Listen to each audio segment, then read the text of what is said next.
ये कहानी है एक ऐसे व्यक्ति की जो ट्रेन से सफ़र किया करते थे। अपने दफ्तर आते थे और जाते थे और ट्रेन की सफ़र से कुछ ना कुछ सीखते थे और घर जाकर के डायरी में लिखते थे कि आज मैंने ट्रेन की सफ़र में ये सीखा। रोजाना का ये उनका रूटीन था। एक दिन वो अपने ऑफिस के लिए निकले। ट्रेन में जाकर के बैठे, ट्रेन रवाना हुए। उनके ठीक सामने वाली सीट पे एक फैमिली बैठी हुई थी। बच्चे खिलखिला रहे थे, बातें बातें चल रही थी। तभी वहां से एक पानी बेचने वाला लड़का निकला। पानी बेचते हुए लड़का निकल रहा था, जोर जोर से आवाजें दे रहा था। इनके सामने वाली सीट पे जो फैमिली बैठी हुई थी उसमें एक भाई साहब थे। उन्होंने पूछा, बेटा पानी की बोतल कितने की दी? तो उस लड़के ने बोला, भैया 20 रुपए की बोतल है। तो इन्होंने बोला कि ये 15 की बोतल दो, ये 20 रुपए में क्या बेच रहे हो? 15 रुपए में दो। तो बताओ, वो जो पानी बेच रहा था लड़का, वो सिर्फ मुस्कुराया, कुछ नहीं बोला, चुपचाप आगे बढ़ गया। ये जो भाई साहब सामने की सीट पे बैठे हुए थे, जो कि रोजाना लिखते थे कि आज क्या सीखा, इनको लगा, अंदर से जिज्ञासा हुई, भाई क्या मतलब आज सीखा है?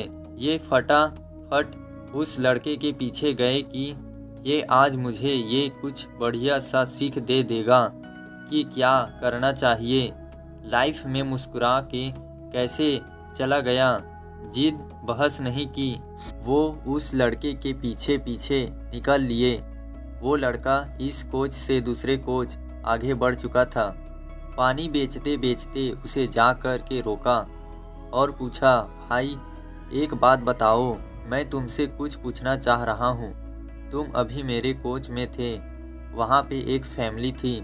याद आया एक बंदा तुमसे बोल रहा था कि 15 की बोतल दो, 20 की क्यों दे रहे हो? तुमने कुछ नहीं बोला उसे, तुम चुपचाप आगे बढ़ गए। मतलब ऐसा क्यों? तुम्हें गुस्सा नहीं आया कि कहाँ 2-5 रुपए के लिए जिद कर रहा है? एक गरीब आदमी से तुम कुछ तो बोलते।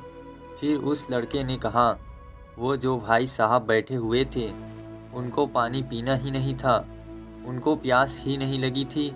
तो ये जो बंदा था जो रोज लिखता था, उसने पूछा, अरे तुम्हें कैसे पता चल गया कि उनको प्यास नहीं लगी थी? तुम क्या अंतर्यामी हो? तुम्हें पता चल गया कि उन्हें पानी नहीं पीनी है? हो सकता है कि उनको प्यास लगी हो। तो फिर से लड़के ने बोला, उन्हें प्यास नहीं लगी है। जिसको प्यास लगी रहती है वो पहले पानी की बोतल लेता है, उसको पीता है, उसके बाद में दाम पूछता है और पैसे दे देता है। वो फालतू की जिद बहस नहीं करता है। उस लड़के ने जब ये जवाब दिया तो उन्होंने उसे सुना और घर जा कर के डायरी में बहुत कुछ लिख डाला। इन्होंने लिखा, जिंदगी में अगर हमने गोल बना लिया है, अगर हमारे माइंड में बात फिक्स है, तो हम फालतू के वाद विवाद में नहीं पड़ेंगे। लेकिन हमारा गोल फिक्स नहीं है, अगर हमें पता ही नहीं है कि हमें क्या करना है, तो हम बहुत सारी कमियां उस गोल में ज़िंदगी के गाल में भी निकालते रहेंगे और बस इसी चक्कर में टाइम ख़त्म कर देंगे।